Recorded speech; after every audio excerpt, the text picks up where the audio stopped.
በስመ አብ ወወልድ ወመንፈስ ቅዱስ አሐዱ አምላክ አሜን። እንኳን ለጌታችንና ለመድኃኒታችን ኢየሱስ ክርስቶስ የጥምቀት በዓል በሰላምና በጤና አደረሳችሁ። የመጣሁት ከደብረ ገነት ቅድስት ሥላሴ ቤተክርስቲያን ካቴድራል ቤተክርስቲያን ፍኖተ ሰላም ሰንበት ትምህርት ቤት ነው። በዓል አከባበርና ጥናቱ ያው አሪፍ ነው። ጥናቱ እየሄደበት ያለበት ሁኔታ ጥሩ ነው። ዛሬ መጨረሻ አራተኛ ጥናታችን ነው። በተለያዩ ደብራት በእግዚአብሔር አብ በአቡነ ገብረ መንፈስ ቅዱስና እኛ ጋር የመጨረሻ ጥናቱን ደብረ ብስራት ላይ አድርገናል። የጥናት ዝግጅታችን ከሞላ ጎደል የተሻለ ነው የሚባለው። እንግዲህ በደብረ ብስራት ቅዱስ ገብርኤል ቤተክርስቲያን አንቀጸ ብፁዓን ሰንበት ትምህርት ቤት ህፃናት ክፍል በዘንድሮ ማለትም በ2018 ዓመተ ምህረት የጥምቀት በዓል ህፃናት ክፍሉ በሚገባ ማለትም ከልደቱ ማግስት ጀምሮ ላለፉት ተከታታይ 3 ሳምንታት እጅግ በሚገባ መልኩ መዝሙራትን ሲያጠኑ ቆይተዋል። ሁላችንም እንደምናውቀው የዘንድሮ የጥምቀት በዓል በዚህ በደብራችን አራቱም ደብራት በጥሩ ሁኔታ እየተዘጋጁ ይገኛሉ። ግቢ ውስጥ እንደምናየው የወጣቱ የጥምቀት በዓልን ለማሳመር እያደረጉት ያሉት እንቅስቃሴ ካምናው በተለየ ቀደም ብሎ ተጀምሮ እንቅስቃሴዎቹ የሚታዩ ሆኗል። እንዲሁም ደግሞ በዛሬው ዕለት የአራቱም ደብራት ሰንበት ተማሪዎች በጋራ ከዚህ ቀደም እንደነበረው ዜማዎችን እንዲሁም ግጥሞችን አንድ ለማድረግና በዓሉን የበለጠ አድምቆ እግዚአብሔርን የምናመሰግንበት በረከት የምናገኝበት በዓል ለማድረግ ሁሉም ሰንበት ተማሪ ከአራቱም ደብር እዚህ በእኛ ደብር በደብረ ብስራት ቅዱስ ገብርኤል አዳራሽ በመገኘት ጥናት እያደረጉ ይገኛሉ።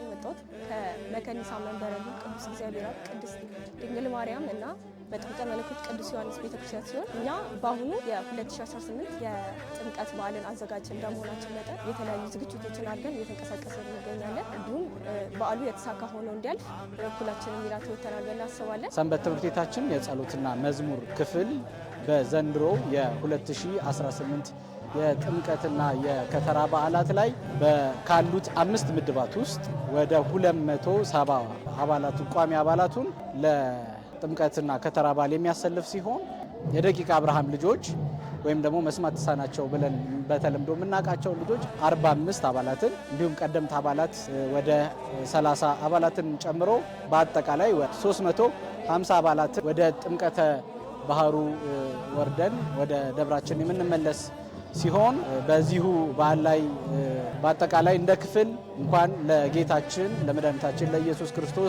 የጥምቀትና የከተራ በዓል በሰላም አደረሳችሁ ማለት እንፈልጋለን። ይሄ በዓል እንግዲህ ቅድስት ቤተክርስቲያን ካሏት የአደባባይ በዓል ከምንለው በዋናነት የምንጠራው በዓል እንደሆነ ይታወቃል። ስለዚህ በዚህ ጊዜ ታቦታቱ በሙሉ ከሌላው ጊዜ በተለየ ምዕመኑን ለመባረክ በጥምቀተ ባህር የሚያድሩበት ምዕመኑም በነቂስ ወጥቶ በዓሉን ለማክበር ለመባረክ በሁለቱም ቀን የሚወጣበት እና እጅግ በጣም በናፍቆትና በጉጉት የምንጠብቀው የበረከት የአደባባይ በዓል እንደመሆኑ ሁላችሁንም ህዝበ ክርስቲያኖች እንዲሁም መላው ኢትዮጵያውያን ከሀገር ውስጥም ከውጭም ይህንንም ስነ ስርዓት ለመታደም ከተለያዩ ዓለማት ለመጣችሁ እንግዶቻችን በሙሉ እንኳን ለዚህ ቀን አደረሳችሁ። እንግዲህ እንደ እግዚአብሔር መልካም ፍቃድ ያው ከዓመት ዓመት ህፃናቱ እግዚአብሔር ይመስገን ወደ ቤተክርስቲያን እየመጡ እየበዙ ነው ያሉት። እንደተለመደው በዚህም ዓመት ደግሞ ካለፈው በተሻለ በቁጥርም ከፍ ያሉ ህፃናት እድሜያቸው ከ11 ዓመት እስከ 18 ዓመት የሚደርሱ ህፃናትን እናሰልፋለን። በቁጥር ወደ 330 የሚደርሱ ነው ህፃናትን የምናሰልፈው ማለት ነው። እንግዲህ እነዚህ ህፃናት በሚገባ መዝሙራቱን ያጠኑ የተዘጋጁና ላለፉት ተከታታይ ሳምንታት ማለትም ከ3 ሳምንት በላይ ሲያጠኑ የነበሩ ህፃናት ናቸውና እንደ ህፃናት ክፍል ልዩ በሆነ መንገድ ትኩረት ሰጥተን ስንዘጋጅ የቆየንበት ሁኔታ ነው ያለው። ከፍኖተ ሰላም ሰንበት ትምህርት ቤት ማለትም ካቴድራል ቅድስት ሥላሴ ነው የመጣሁት። አሁን ያለነው በደብረ ብስራት ቅዱስ ገብርኤል ቤተክርስቲያን ነው። ለጋራ ጥናት ነው። ከሶስቱም ደብር አራቱም ደብር ያለ ነው።